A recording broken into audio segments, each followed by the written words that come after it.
Hello, BookTube, and welcome back. I'm continuing my read along with the Baillie Gifford Longlist. The Baillie Gifford is a book prize in the UK for non-fiction, for books that have been published between October and October. So it's an annual prize, and they usually long list about 12 books.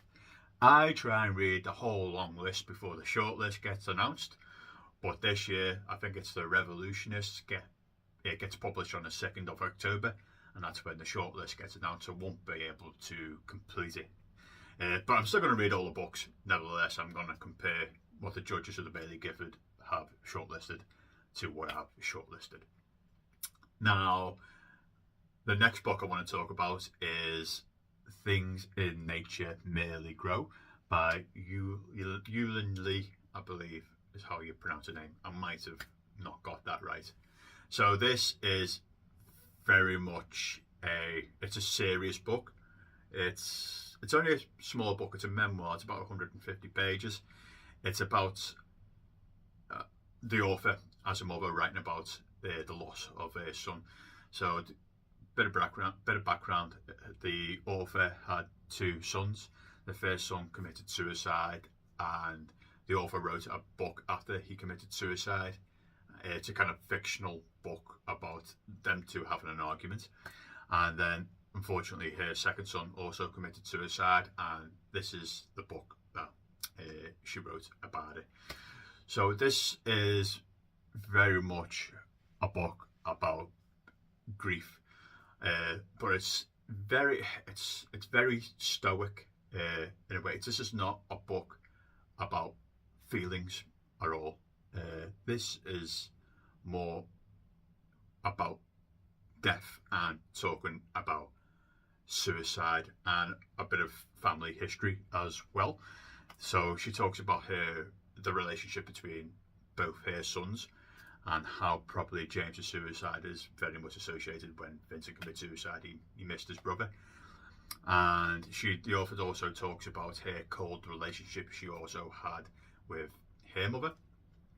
And yeah, so that's the general gist of this book. It's a small memoir about the loss of her second child to suicide. And I found sometimes it can be quite analytical, this book, and to the point where I thought it's cold, but it's cold by design. The author trying to mimic what his son would have wanted if she was going to write a book about it. It's stoic. This is not a feelings based book at all. So don't go into this book thinking, oh, this is going to be really, really, really sad. It is in a way, but she really focuses on the suicide, how people kind of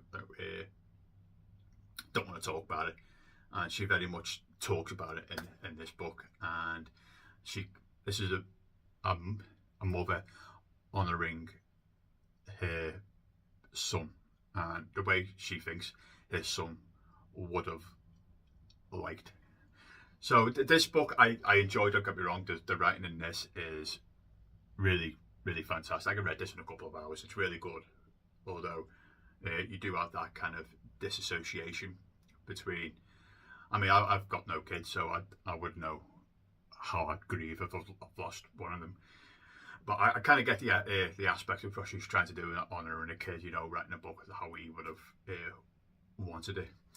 But yeah, so you that not really much sympathy, because you do feel sorry for it, but it's that analytical way of looking at things. So you might hit a brick wall with the author about show me some emotions. So maybe I'm not explaining myself correctly, but that's very much the flavour of this book. It is the author trying to honour it. I've said it about 5 times, honouring a son's memory.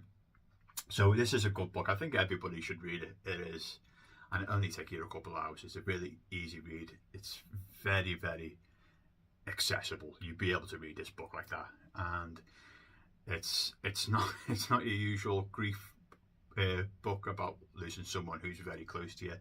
It's really, really well done. And that's it, folks. So that's another good one for the Baillie Gifford this time. I've had pretty much, I'm over halfway through on the Baillie Gifford now, and I don't think there's been any naff ones like there were in previous years.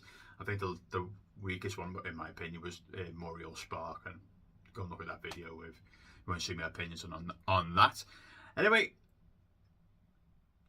that's it now, BookTube. I'll probably make a couple more videos over the weekend because I'm about halfway done through another Baillie Gifford, and I've got a short read as well to present.